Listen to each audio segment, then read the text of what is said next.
আসসালামু আলাইকুম শিক্ষার্থীরা, আশা করি সকলেই ভালো আছো। আজকে আমি তোমাদেরকে ক্লাস 3-র বিজ্ঞান বইয়ের অধ্যায় 5 শক্তি এই অধ্যায়ের অনুশীলনীর সকল প্রশ্নের উত্তর সমাধান করে দেখাবো।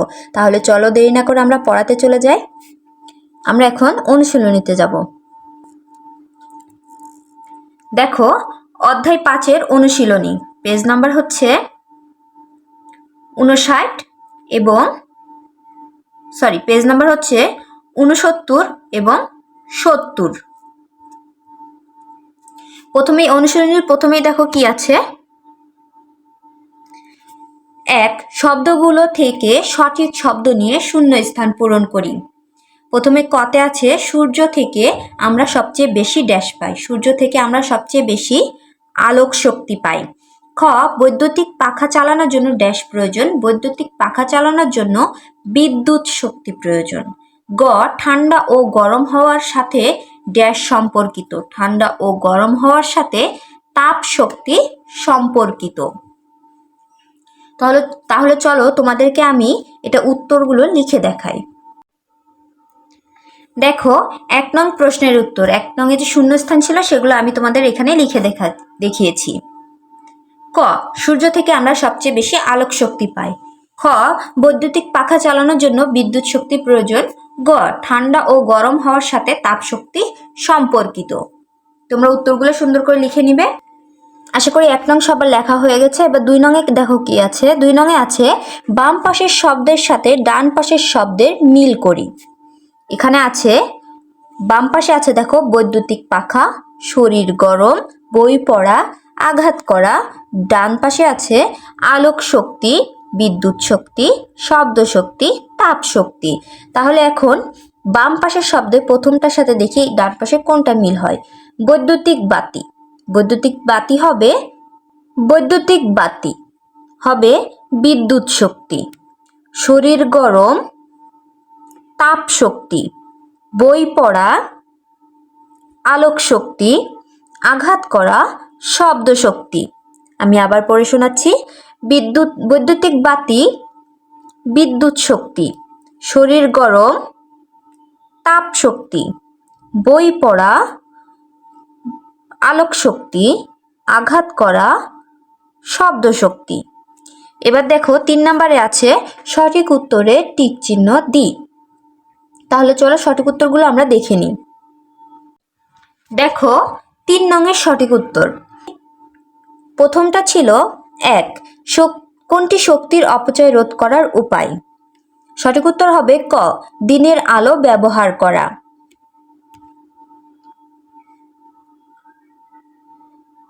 2, তাপ শক্তির উৎস কোনটি নয়।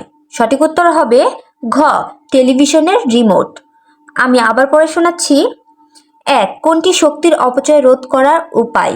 দিনের আলো ব্যবহার করা। তোমরা বাকি যে অপশনগুলো আছে সেটা পড়লেই বুঝতে পারবে যে এটা সঠিক উত্তর। ফ্রিজ খোলা রাখা, এতে আমাদের বিদ্যুৎ শক্তি প্রচুর অপচয় হয়। গ্যাসের চুলা জ্বালিয়ে রাখলেও আমাদের গ্যাসের অপচয় হয়। টেলিভিশন সব সময় চালিয়ে রাখা, এটাও আমাদের বিদ্যুৎ শক্তি অপচয় হয়। তাহলে এখানে সঠিক উত্তর হবে দিনের আলো ব্যবহার করা। 2, তাপ শক্তির উৎস কোনটি নয়। সূর্য থেকে আমরা তাপ শক্তি পাই। বৈদ্যুতিক বাতি থেকে দেখবা লাইট যখন আমরা জ্বালিয়ে রাখি অনেকক্ষণ তখন লাইটটার দিকে গরম হয়ে যায়, তো ওখান থেকেও আমরা তাপ শক্তি পাই। রান্নার চুলা থেকে তো অবশ্যই আমরা তাপ শক্তি পাই। ঘ, টেলিভিশনের রিমোটে কখনো তাপ শক্তি পাওয়া যায় না, তাই সঠিক উত্তর হবে টেলিভিশনের রিমোট। এবার চলো 4 নম্বরে কি আছে সেটা আমরা দেখে নিই। দেখো 4 নম্বরে আছে সংক্ষিপ্ত প্রশ্ন। ক, শক্তির ধরনগুলোর নাম লিখি। খ, আমরা রান্না করতে কোন শক্তি ব্যবহার করি। এখানে 2টা প্রশ্ন আছে, চলো প্রশ্ন 2টার উত্তর আমরা দেখে নিই। 4 নং প্রশ্নের উত্তর ক, শক্তির ধরনগুলোর নাম লিখি।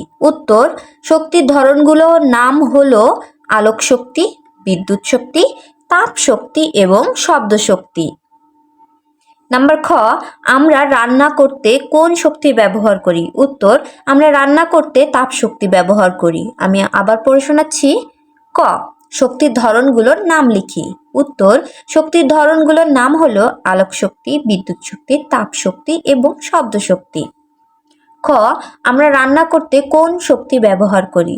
উত্তর, আমরা রান্না করতে তাপ শক্তি ব্যবহার করি? তাহলে 5 নম্বরে কি আছে চলো দেখে নিই।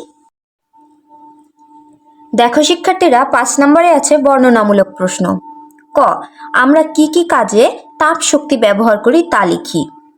এখানে একটা ছবি দেওয়া আছে এবং নিচে প্রশ্ন লেখা আছে। খ, উপরের ছবিটি একটি বসবাসের কক্ষের ছবি। এই কক্ষে বসবাসের সময়ে কি কি কাজ করলে শক্তির অপচয় কমবে। দেখো, আমাদের যখন প্রয়োজন শেষ হয়ে যাবে, বৈদ্যুতিক এই যে লাইট, ফ্যান, এগুলো আমরা অফ করে রাখলে আমাদের কিন্তু শক্তির অপচয় কমবে। তারপর প্রয়োজন শেষে পড়াশোনা শেষ হয়ে গেলে এই যে আমরা পড়ার টেবিলে যে ল্যাম্পটা আছে সেটাও বন্ধ করে রাখবো।